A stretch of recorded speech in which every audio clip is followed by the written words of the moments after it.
Kasih karunia dan damai sejahtera dari Allah Bapa dan dari anaknya Yesus Kristus menyertai kamu sekalian. Amin. Shalom, selamat pagi bagi kita semua.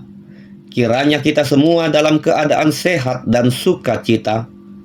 Mari kita mendengarkan firman Tuhan yang menjadi renungan harian pada hari ini, Selasa 24 Februari 2026, sesuai dengan Almanak HKBP yang tertulis di 1 Timotius pasal yang pertama ayat 5. Tujuan nasihat itu ialah kasih yang timbul dari hati yang suci, dari hati nurani yang murni, dan dari iman yang tulus ikhlas. Demikian pembacaan firman Tuhan. Saudara-saudari terkasih, Rasul Paulus menulis suratnya kepada Timotius, anak rohaninya yang masih muda dan sedang menggembalakan jemaat di Efesus. Di tengah banyaknya ajaran palsu, perdebatan teologis, dan diskusi yang tidak membangun, bahkan banyak yang merasa lebih rohani, Paulus memberikan satu pernyataan yang menjadi pusat semuanya. Tujuan nasihat itu ialah kasih. Saudara-saudari, mari kita perhatikan kata tujuan. Itu berarti ada arah, ada sasaran utama. Paulus sedang berkata bahwa semua pengajaran, semua teguran, semua nasihat rohani, bahkan semua pelayanan harus bermuara pada satu hal, yaitu kasih. Jika tidak menghasilkan kasih, maka kita telah melenceng dari tujuan. Gereja bisa penuh dengan aktivitas, ibadah bisa berjalan dengan teratur, pelayanan bisa terlihat sukses. Tetapi jika kasih tidak menjadi pusatnya, maka semuanya hanya menjadi rutinitas kosong. Kita bisa benar secara doktrin, tetapi salah di dalam sikap. Kita bisa hafal begitu banyaknya ayat-ayat Alkitab, tetapi kasar di dalam perkataan. Kita bisa aktif melayani, tetapi dingin terhadap sesama. Paulus mengingatkan Timotius dan juga kita hari ini bahwa kekristenan bukan hanya soal kepala yang penuh dengan pengetahuan, tetapi hati yang penuh kasih. Sebab ukuran kedewasaan rohani bukan seberapa banyak yang kita tahu, tetapi seberapa besar kita mengasihi. Paulus tidak hanya mengatakan kasih, ia menjelaskan sumbernya. Kasih yang timbul dari hati yang suci. Hati adalah pusat kehidupan manusia. Dari hati keluar motivasi, pikiran, keputusan, dan tindakan.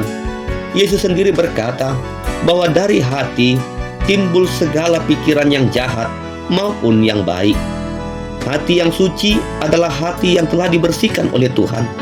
Hati yang tidak dipenuhi dengan kepahitan, iri hati, dendam, atau kepentingan tersembunyi. Tak jarang ada orang yang melayani, bahkan berbuat baik, tetapi ada motivasi lain di baliknya. Hanya karena ingin dihargai, ingin diakui, ingin dipuji. Ketika tidak diperhatikan, kita kecewa. Ketika tidak dipuji, kita tersinggung. Itu bukan hati yang suci, karena hati yang suci akan berkata, "Aku mengasihi karena Kristus telah terlebih dahulu mengasihi." Aku melayani bukan untuk dilihat atau menyenangkan manusia, tetapi untuk Tuhan. Paulus kemudian melanjutkan, dari hati nurani yang murni. Hati nurani seperti kompas moral yang Tuhan tanamkan dalam diri manusia. Jika hati nurani dijaga, ia akan peka terhadap dosa. Tetapi jika sering dilanggar, ia menjadi tumpul. Banyak orang tahu tentang kebenaran, tetapi mengabaikan hati nuraninya. Lama-kelamaan, mereka tidak lagi merasa bersalah ketika berbuat dosa. Kasih sejati tidak bisa berjalan bersama dengan kemunafikan. Kasih sejati tidak bisa berdiri di atas kebohongan. Jika kita berkata mengasihi Tuhan, tetapi hidup dalam dosa yang disembunyikan, maka kasih itu tidak murni. Hati nurani yang murni membuat kita hidup transparan di hadapan Tuhan. Kita tidak sempurna, tetapi kita harus hidup jujur. Dan dari kehidupan yang jujur di hadapan Tuhan, itulah kasih yang tulus akan mengalir.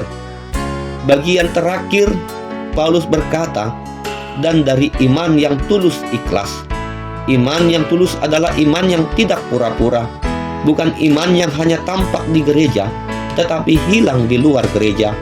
Bukan iman yang hanya di bibir, tetapi harus nyata di dalam tindakan. Iman yang tulus percaya kepada Tuhan dalam segala keadaan. Iman yang tulus tetap setia walaupun tidak dilihat orang. Jika iman kita hanya formalitas, maka kasih kita pun akan dangkal. Tetapi jika iman kita sungguh berakar dalam Kristus, maka kasih kita akan kuat, sabar, dan tidak mudah menyerah. Karena kasih bukan sekedar perasaan. Kasih adalah buah dari hubungan yang hidup dengan Tuhan. Hari ini Tuhan mengingatkan kita untuk kembali kepada inti. Jangan terjebak pada hal-hal sekunder dan melupakan yang utama. Kita boleh bertumbuh dalam pengetahuan firman. Itu penting. Kita boleh memiliki struktur pelayanan yang baik. Itu perlu. Tetapi tanpa kasih, semuanya akan menjadi sia-sia.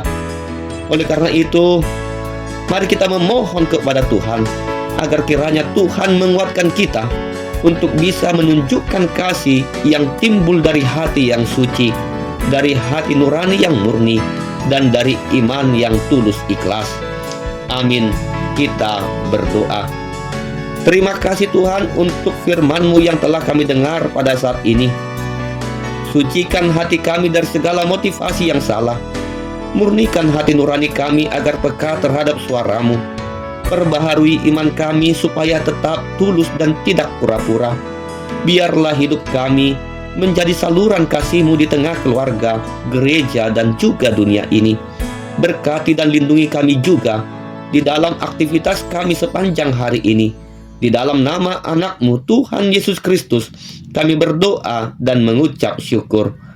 Anugerah Tuhan Yesus Kristus, kasih setia dari Allah Bapa, dan persekutuan dari Roh Kudus kiranya menyertai kamu sekalian. Amin.